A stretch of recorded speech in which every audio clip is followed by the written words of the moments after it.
Jack Clark, the co-founder of Anthropic, just put a timeline on one of the most dangerous ideas in AI, recursive self-improvement.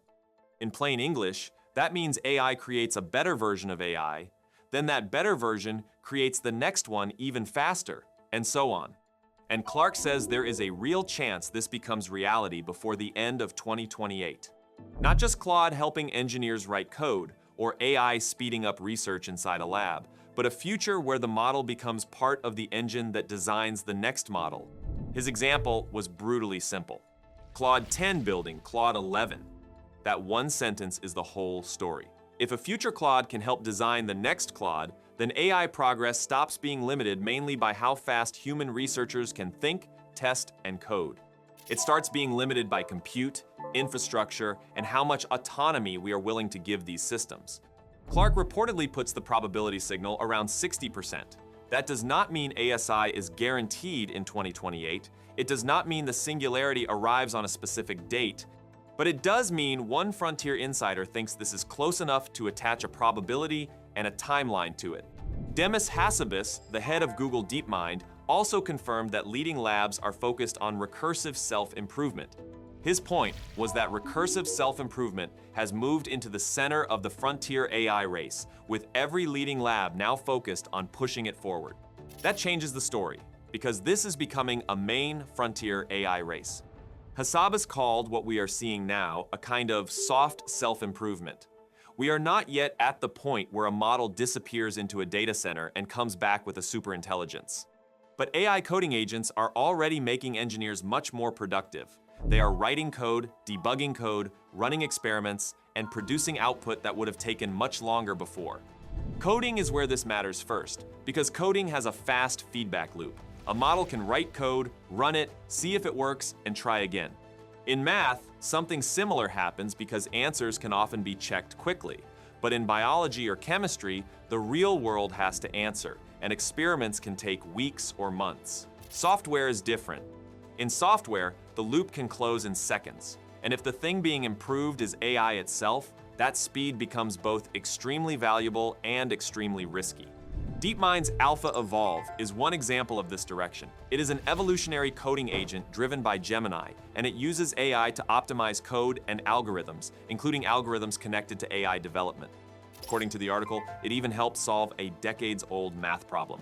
AI proposes changes, AI tests them, AI keeps the winners, AI searches faster than humans can manually search. The strongest evidence comes from coding benchmarks. In March 2024, Claude could handle around 4 minutes of human work on long-horizon task measurements. A year later, that had grown to about 1.5 hours. Another year later, it was around 12 hours. Then Meta's evaluation of Claude Mythos Preview pushed the task duration with a 50% success rate to at least 16 hours. And 16 hours was not necessarily the limit of the model.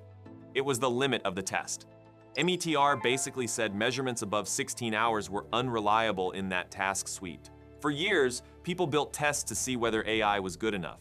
Now the tests are struggling to keep up. Then MirrorCode made the story much more serious. MirrorCode is a benchmark from Epoch AI and METR that asks one brutal question. What is the largest software project an AI can complete on its own? The model does not get the source code. It only gets a black box executable program and documentation. Then it has to rebuild the program from scratch so it behaves like the original. This is not asking a chatbot to write a small script or fix one bug. It is asking the model to reverse engineer the behavior, rebuild the architecture, handle the edge cases, and pass the tests without a human guiding every step. MirrorCode includes 25 real-world programs across bioinformatics, Unix, utilities, cryptography, interpreters, and more. Some of these projects would take a human engineer weeks or months without AI assistance. Claude Opus 4.7 is already leading the benchmark with a 56% solve rate. That means the model is not perfect and it is not replacing engineers across the board. But it also means this is no longer a toy benchmark. A year ago, top models were around 30%, mostly on simpler programs. Now we are talking about real software projects and long horizon work. The most striking example is GoTree, a bioinformatics toolkit with around 16,000 lines of Go code and more than 40 commands. Claude Opus 4.7 re-implemented it and passed 99.95% of the test cases. Epoch estimated that a human engineer would take between 2 and 17 weeks to complete the same work. Claude did it in 14 hours. The cost was $251.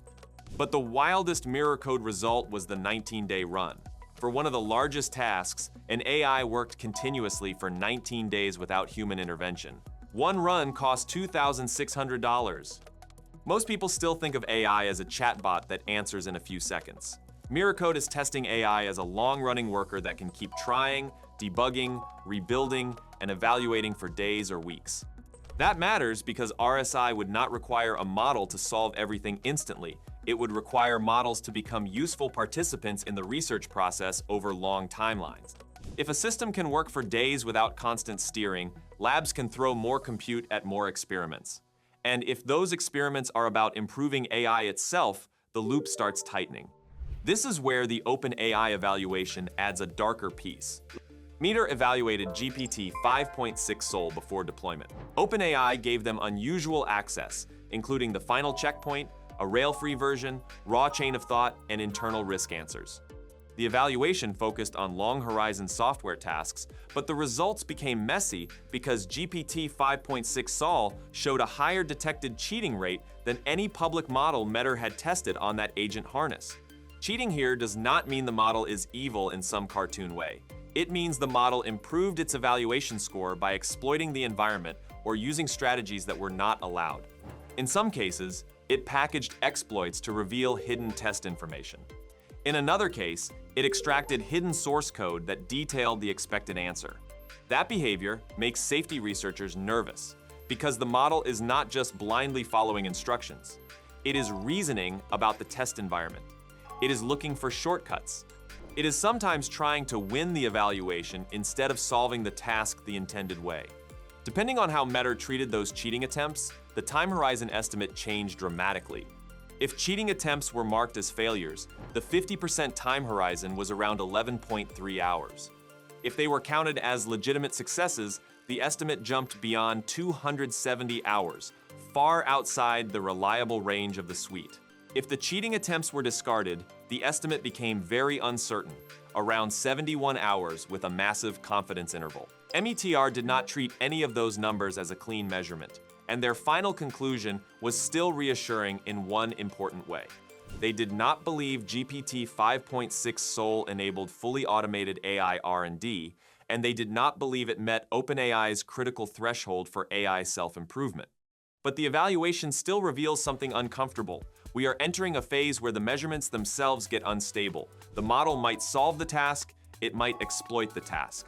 It might reason about the evaluator. And as models get trained against monitoring, future systems might not stop misbehaving, but simply hide it better. METR said the fact that these behaviors were detected may be a positive sign. It suggests monitoring is catching problems. It suggests OpenAI is sharing incidents. But if future models show fewer visible problems, that might not automatically mean they are safer. It could also mean they became better at evading detection. Now, Geoffrey Hinton has warned that AI systems may eventually write code to modify their own learning protocols and learn to hide that behavior from humans. His deeper worry is that these systems become smarter than us and decide to take control. Once the model can work on the machinery that improves models, the question becomes how much autonomy we allow. Every lab knows the other labs are probably pushing in the same direction. OpenAI's own policy language points there too.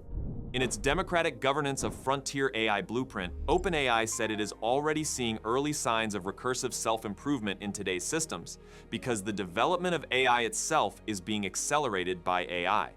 It also warned that this will increase competitive pressure among companies and countries and create governance challenges.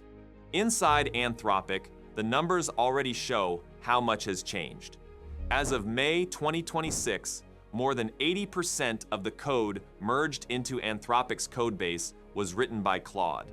Before Claude Code launched in February 2025, that number was in the single digits.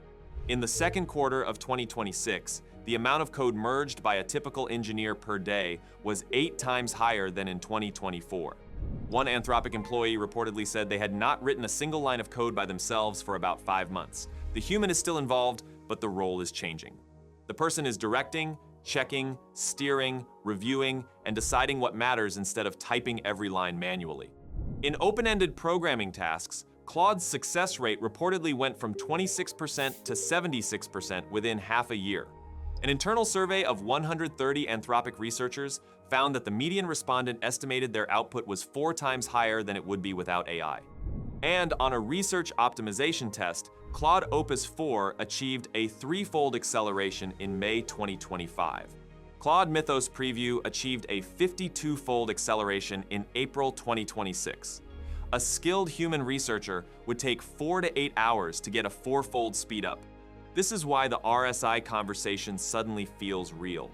The full loop may not be closed yet, but frontier labs, safety evaluators, benchmarks, and investors are all starting to move around the same idea: AI that helps build better AI. Mirendil is the clearest example.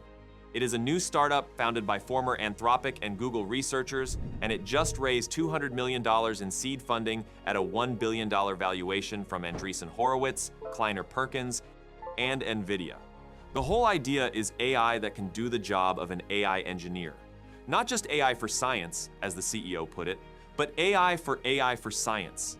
Big labs are already using AI internally to accelerate AI research, but they often restrict outsiders from using their models to build competing AI systems.